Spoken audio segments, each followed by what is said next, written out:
Hello from Hurst Castle, the monument that stands guard over the western end of the Solent in Hampshire. This is the grandstand venue for the UK's only international match racing event, the Hoya Royal Lymington Cup. Developed from the oldest sporting trophy in the world, the America's Cup, match racing has become the maritime equivalent of duelling. Chris Law from Hampshire is the defending champion and the highest ranked Brit at 5th in the world. His match racing skills have been honed through 2 decades. Royal Lymington Cup is one of the most prestigious events on the circuit. Last year was probably the toughest year I've ever been, and this year again is going to be tough. Gavin Brady has crewed for Law, but now straight from the Round the World race, he's climbed to 11th in the rankings, and it's his first Lymington Cup at the back of the boat. We were pretty lucky that the end of the Whip Brand and the Lymington Cup worked side by side, and this could be our first regatta, because I think it gives us a good insight about the new rules and stuff. One of the rapidly rising stars in British sailing, Andy Green from Southampton, is not new to the event. Andy's full of confidence. We really want to get in the top 6. We feel that we've done enough practice and my boys are absolutely great. They fire the engine, so it's really good. James is the Young Yachtsman of the Year down under, as well as the New Zealand Youth Match Racing Champion. But it's his first event in the UK. Will he cope with the Solent? It is going to be tough, you know, we haven't sailed together, but, you know, everyone's sort of treating us as the underdog, so maybe that'll work in our favour. Another youth prodigy, student Ian, is the current national champion and already lies 44th in the world. He and his young crew should do well. It's very much a marker event for us to see what level we're at the moment and where we can then progress on to. But if all being well, then I would very much like to carry on and carry on to the top. Someone already at the top is Bertrand Passay, France's best match racer and America's Cup helm, ranked in the top 3 and a former world champion. I love to come here because I love this place, I love this Solent, and I try hard to win one time the Lymington Cup. Another top America's Cup sailor from New Zealand, though more known for his tactician role in winning that old mug. This is his 2nd Lymington Cup. Ranked 13 in the world, Luke is the French champion and will be looking at beating his fellow countrymen and climbing to the top 10. Nicola is the top-ranked Italian, making his debut at Lymington, though he has already won some major events this year. Match racing is like no other form of sailing in that it's one boat against the other. There are 2 basic rules that really matter. The first is port and starboard. The yacht with the wind on its starboard, the right-hand side, has right-of-way over a yacht with the wind on the port side. Here, Chris Law on the right is on starboard tack, and his opponent should have kept out of the way. If the umpires believe a rule is infringed, a penalty is given and the race can be over there and then. The other rule is that whatever tack you're on, the yacht that is upwind, or to windward, must give way to the other. Here, Law is claiming a penalty because the opponent actually hit his windward side, not keeping clear. That's why you'll see a lot of action before the boats cross the line, each one trying to gain an advantage. Britain and the RYA's investment in youth coaching schemes is certainly bearing fruit, with medals in the World Youth Championships almost commonplace now. And graduates from those schemes are now making an assault on match racing. Ian Williams is the current national match racing champion, which he won in this class of boat. This year he's finished runner-up in his first 2 senior match racing regattas. Andy Green is also a member of the lottery-funded British team. He's leapt 173 places in world rankings since last year. About a year ago, we were like the new kids on the block, and now we're looking around and there's a whole bunch more of Andy Greens and you know, all those guys. I think it's great. I mean, I think the old guys have got to start looking over their shoulder, and I told them that 2 years ago. The event starts with a round robin where each skipper races the other, with the top 6 going through to a second round. We're relatively new to this game compared to everybody else, and it's only our 2nd Lymington Cup, so there's more to come. We're going to be in this game for a while. The national champion Williams has been training hard with his crew, slick teamwork being vital in the pre-match jousting as well as during the race course itself. Got 3 guys I've known for, well, known my brother obviously since birth, but two other guys I've known really for a couple of years. We got together at the beginning of last year. Chris in the middle trims the jib upwind and generally calls the tactics throughout the race. And then Mark, my brother, on the front, who runs the boat handling and makes sure it's all going well, calls the gusts in, particularly when it's windy, and keeps us going. Mark, he trims the mainsail upwind and the spinnaker downwind. He's the main trimmer on the boat, trying to give me some speed. Pre-start, I try and spot opportunities for him that he might have missed, and then to go at the race course. just tell him what's going on all the time relative to the other boat, so he can concentrate more on speed without worrying where the other boat is. Often in match racing, there are two options, and very often it doesn't matter which one you do as long as you do it positively and well. And so my job is to do that and make it clear which one I'm doing. To take us through the racing action on the water, it's over to commentator Richard Simmons. Well, British match racing is getting stronger and stronger, and the Hoya Royal Lymington Cup may just be the occasion where some of these young guns give the likes of Chris Law a real surprise. One thing, Andy Green there, furthest from the camera, certainly not short of aggression in this contest with Chris Law in the first round. But Law made it look easy as he rounded the first mark well ahead of Green, but it wasn't the end of the race. Andy Green came back. Chris Law's, well, his race fell apart. It was 1-0, a big surprise. A win to Andy Green, and a real setback for Chris Law. Well, Andy Green on the right there in the purple jacket, he'd beaten Chris Law. The next opponent was Ian Williams, a fellow Brit. Now, Williams number 44 worldwide, and Green number 41. Both of them with a point to prove here in Lymington. Well, there was plenty of action, incident and protests in the race, but in the end it was the speed and the tactical awareness of Williams that saw him take victory. Ian Williams and the British team were on a roll, but their next opponent, well, a few people thought they beat Luc Pilote, ranked number 13 in the world, a former America's Cup skipper and a winner of the French National Championship. Luc Pilote was to prove a tough opponent, but not too tough for Ian Williams. These guys were going fast and made easy meat of the Frenchman. It was now Williams' turn to sail against an Australian. Sébastien Destremo, well, he made it look easy at the beginning, and Williams really struggled. But in what was becoming a formality for the British boys, they were soon ahead, the Australian behind, another victory for Williams. At the end of 3 days racing, Gavin Brady is comfortably in top spot. Second, Chris Law, and third, Bertrand Passet. Per Pettersson and Murray Jones are fourth and fifth. A fantastic result for Ian Williams in sixth, and Andy Green a creditable eighth. But remember, it's the top six that make the cut to the next round. So let's now watch Chris Law against Ian Williams, the old hand against newcomer in their second round match with Richard Simmons. So many matches are won and lost in this critical pre-start. The boats come into the starting grid 4 minutes before the start, then each tries to get control or stay out of the way of the other boat until they're off to the upwind leg, round the top mark, one downwind leg, back up to the top, and then spinnakers up that downwind leg to the finish. Short courses, lots of tension. Back on the water now with Ian Williams. He's ranked number 44 in the world, the young guy, the young Brit, against probably the man he's looked up to for so many years. Never dreamt he'd be sailing against him, Chris Law, number 5 in the world. On the right of picture, Williams, staying out of trouble at the moment, on board with Chris Law. Good position there, he's controlling Williams, quick look across the shoulder. Countdown to the start. Just over the line here, Chris. Pretty relaxed on board Chris Law's boat. It's not always relaxed on there.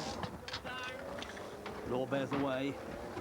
Doesn't want to get that boat behind him to have an overlap, otherwise he loses control. Law's comfortable there. 18, 17, So less than 20 16, seconds to go 15, now. 14, Law clear ahead. 13. Light breeze squeezing the boat up towards the line now. Not a very eventful pre-start. No head-to-head. Really not what we expected at the start of this contest. But at the downwind leg, things have certainly got closer. Chris Law in the lead. Good drop there. Wind, if anything, is softening out here, but Williams just behind. Law tacks. Now, what will Williams do? He'll have to carry on, really. He doesn't want to just follow Law up the course. Yes, he does. Crew creeping around on that boat. You move around and you slow the boat. Great teamwork there between Ian Williams, his brother Mark, and Mark Nichols in the middle. On board Law, and it has got close. But that's astonishing. Law appears to be bearing away. Williams is going to attack. I'm sure he's going to protest. Williams on the left, Law on the right. There's the call for protest. Now let's wait. What are the jury going to say? Looking behind, no decision yet. Wait for a flag to go up on that boat. That's the whistle. It's green flag. Well, I think Law got away with it there, perhaps. I'm sure Williams thought that. Williams tacks now. This could be his opportunity, or has Law got clear ahead? Williams on port, so if Law comes across, he'll have to give way. That is Law. Williams is clear ahead. He's going to throw the boat into attack. Well, they must be miles away, because Law will be screaming. No protest there. Williams, number 44 in the world, is ahead of number 5 and looking good. Looking behind there, car must be racing.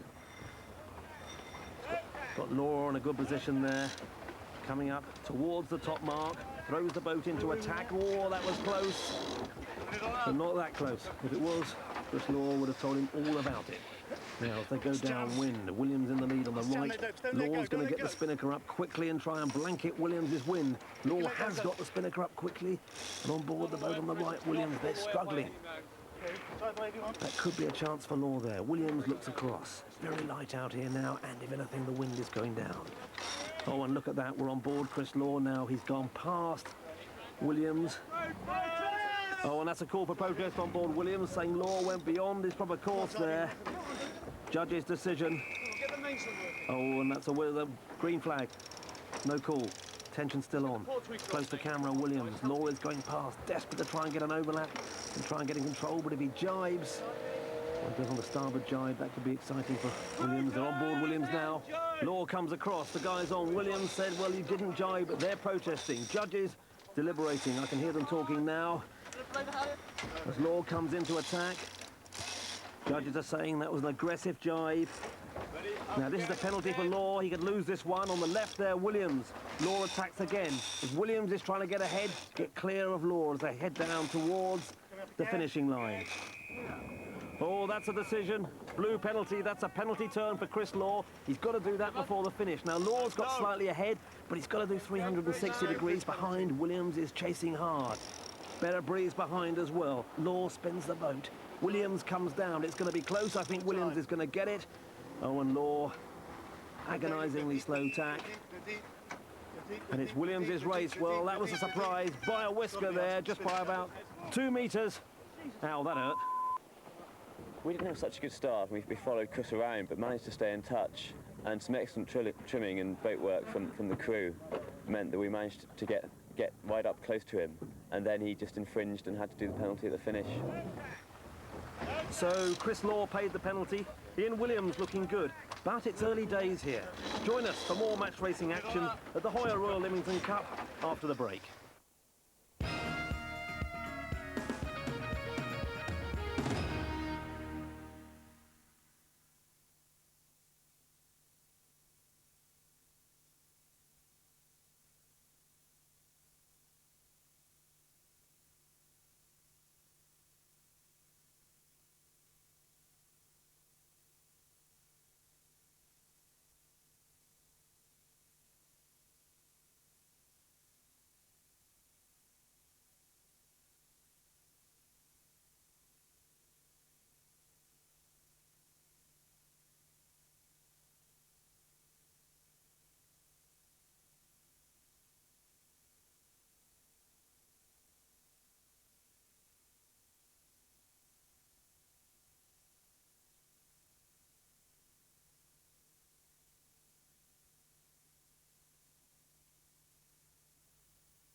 Welcome back to the Hoya Royal Lymington Cup, which is at the second round stage. Sweden's Per Pettersson, the world number 22, is having a tough time against both Murray Jones and Ian Williams, who all came through on 8 wins. In fact, Pettersson's only win was against Brady, the top scorer in the round robin. Pettersson went on to be beaten by all the other 5 skippers. He wasn't helped by this poor crew work in handling the spinnaker.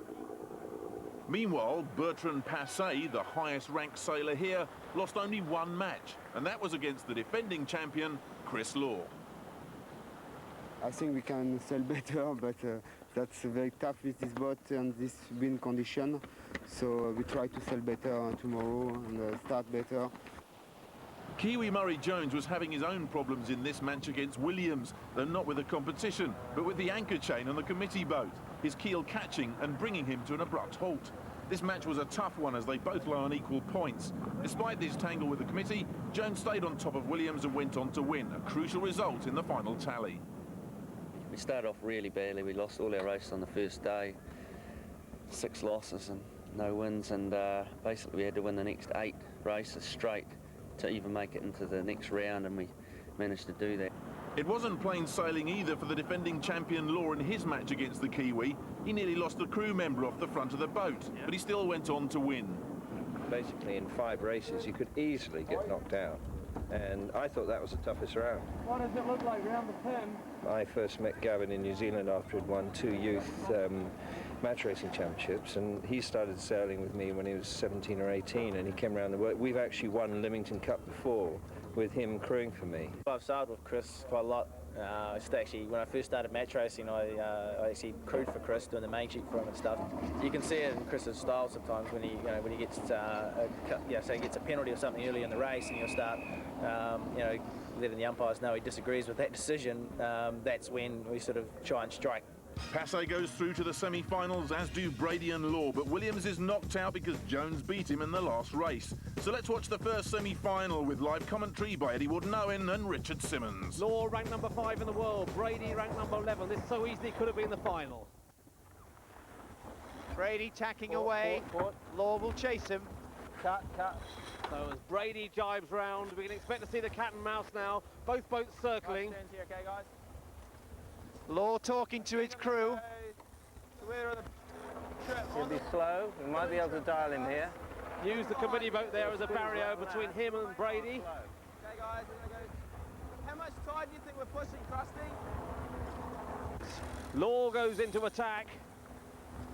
Really, the game here is to either get control of your opponent or stay clear of him. Hold, cut. Gavin Brady telling his bowman to hold the jib, to bring the bow of the boat over, to turn it faster, so he can try and get control of Chris Law. Chris Law jives just inside the press boat there.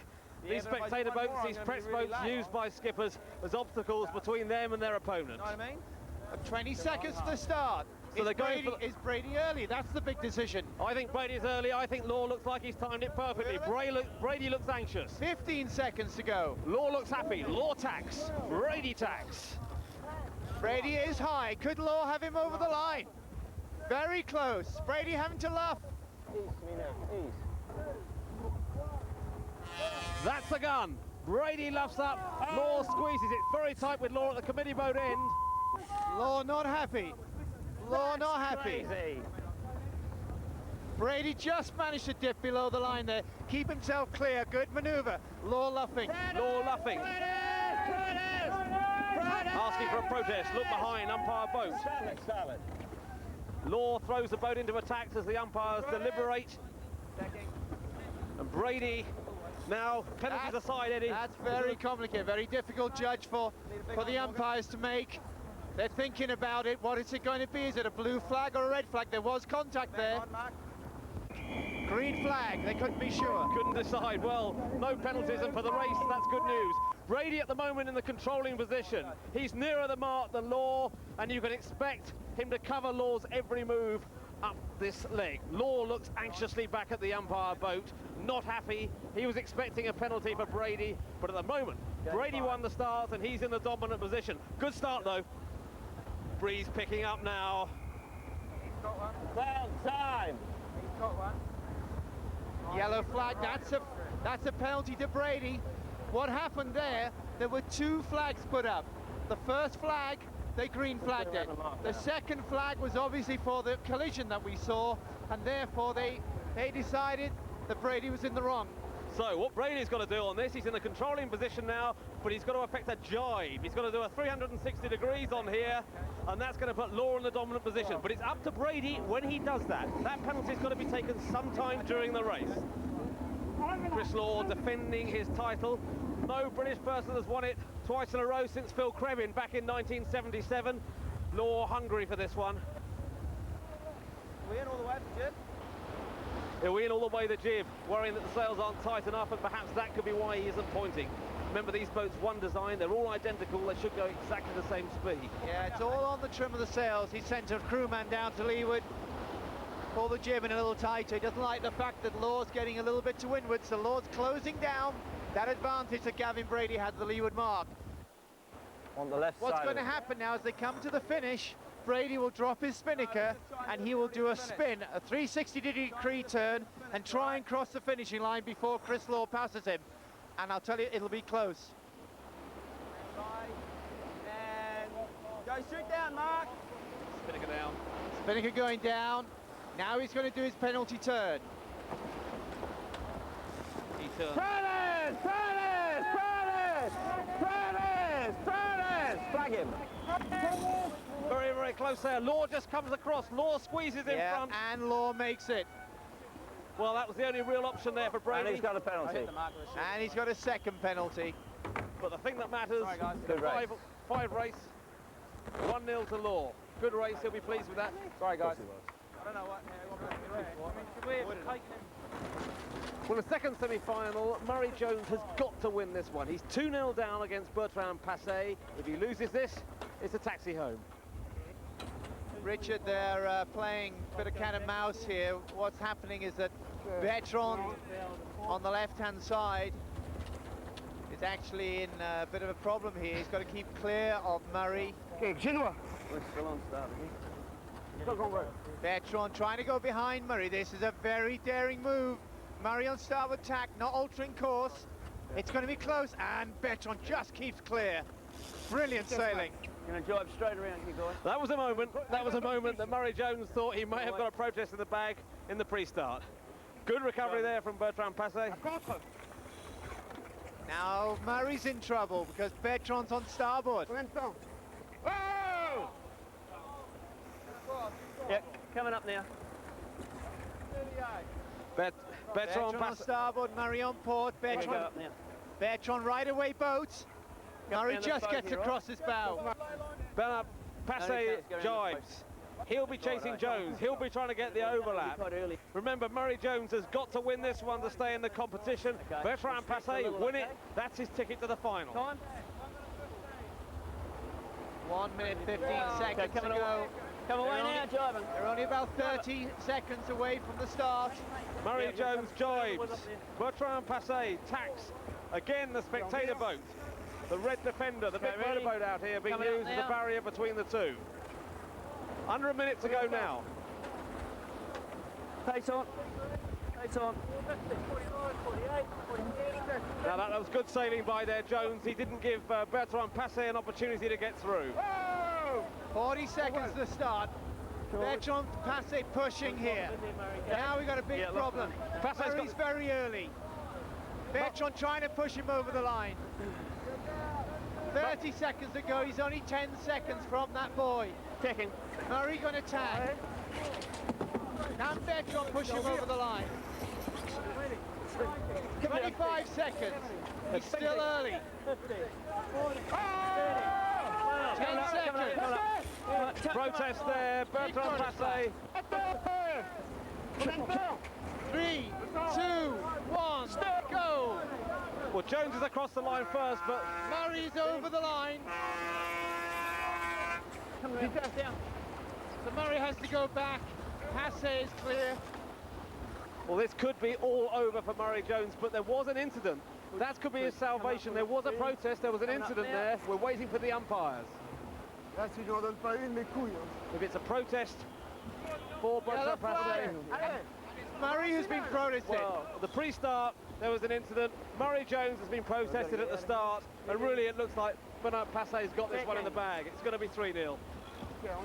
Well, barring all accidents, it's very unlikely that Passé will give this away. And Richard's prediction proved correct. This is Passé chasing Jones, and although Passé hits Jones' rudder, it's Jones who's penalised for not keeping clear. So the top-ranked Frenchman and world number 3 Bertrand Passé easily beats Murray Jones to go through to the final of the Hoya Royal Lymington Cup. Join us next week on H2O for more on the water action as defending champion Chris Law from Hampshire takes on the under-25 sailor Gavin Brady in the last semi-final. 1 minute 25.